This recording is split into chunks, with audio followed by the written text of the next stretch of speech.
ఆదిలాబాద్ జిల్లా ఇచ్చోడ మండలం ధరంపూరి ప్రభుత్వ పాఠశాలలో విషప్రయోగం కలకలం రేపింది.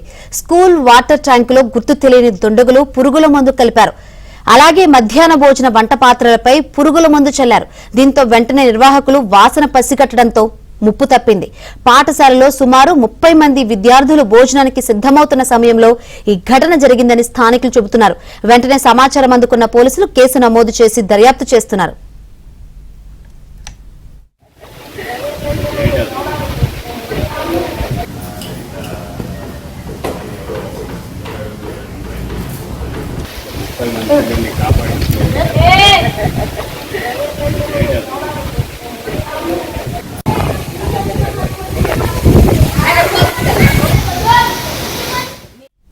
ఆదిలాబాద్ జిల్లా ఇచ్చోడ మండలం ధరంపూరి ప్రభుత్వ పాఠశాలలో విష ప్రయోగం కలకలం రేపింది. స్కూల్ వాటర్ ట్యాంకులో గుర్తు తెలియని దుండగులు పురుగుల మందు కలిపారు. అలాగే మధ్యాహ్న భోజన వంట పాత్రలపై పురుగుల మందు చల్లారు. దీంతో వెంటనే నిర్వాహకులు వాసన పసిగట్టడంతో పెనుముప్పే తప్పిందని చెప్పాలి. మరిన్ని వివరాలు అందించేందుకు మా ప్రతినిధి మాంతయ్య సిద్ధంగా ఉన్నారు.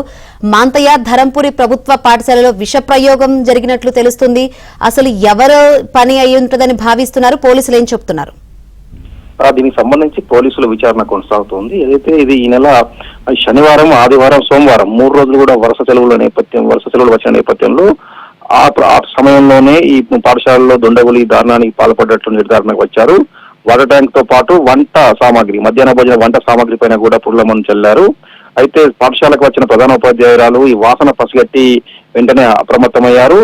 ఆ విద్యార్థులు ఎవరిని కూడా నీళ్లు తాగకుండా వారిని అప్రమత్తం చేయడంతో పాటు వంట పాత్రలన్నీ కూడా బయటకు పెట్టేశారు.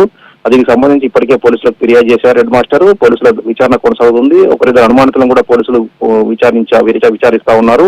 మొత్తం మీద కూడా సమయానికి పసిగట్టకుంటే, వాసన పసిగట్టకుండా మాత్రం దారుణం జరిగేది. అందరూ చిన్నారులు, ప్రాథమిక పాఠశాల 5వ తరగతిలోపు విద్యార్థులు, వారు ఎవరికి కూడా దీనిపై అవగాహన లేకపోవడం ఉండదు. అయితే ప్రధానోపాధ్యాయులే అలర్ట్ అవడంతో ఈ మొత్తం కూడా ప్రమాదం తప్పిందని చెప్పవచ్చు. దీనికి సంబంధించి స్థానికులు కూడా ఆశ్చర్యం వ్యక్తం చేస్తున్నారు. గ్రామానికి సంబంధించిన ఒకరిద్దరు వ్యక్తులే కావాలని ఈ పని చేసినట్టు కూడా వారు నిర్ధారణకు వచ్చారు. అనుమానితుల పేర్లు కూడా పోలీసులకు చెప్పడం జరిగింది. పోలీసులు కూడా విచారణ కొనసాగుతోంది. మొత్తం మీద కూడా సకాలంలో హెడ్ మాస్టర్ స్పందించడం, అలర్ట్ కావడంతో కూడా ప్రాణ నష్టం తప్పిందని చెప్పవచ్చు. రైట్ మాంతయ్య.